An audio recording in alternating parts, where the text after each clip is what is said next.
మెదక్ జిల్లా వెల్దుర్తి మండలం యశ్వంతరావుపేట గ్రామంలో ఎల్లమ్మ జాతర ఉత్సవాలు ఘనంగా నిర్వహిస్తున్నారు. మంగళవారం ఎల్లమ్మ జాతర ఉత్సవాల సందర్భంగా అమ్మవారి కళ్యాణ మహోత్సవం కార్యక్రమాన్ని కల్లుల పండుగ నిర్వహించారు. పెద్ద ఎత్తున భక్తులు ఈ కార్యక్రమం పాల్గొని స్వామివారి కళ్యాణాన్ని తిలకించారు.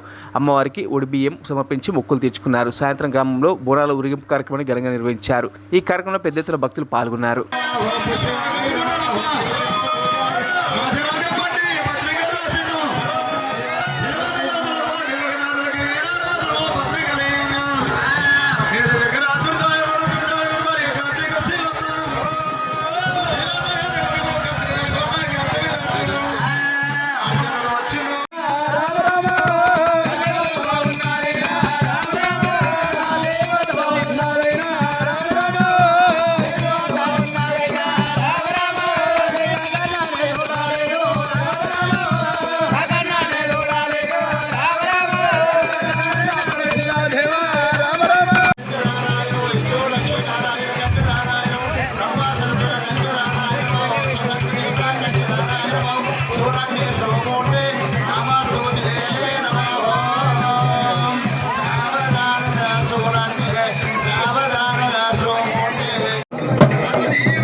మరిన్ని అప్డేట్స్ కోసం మా ఛానల్ని సబ్స్క్రైబ్ చేయండి.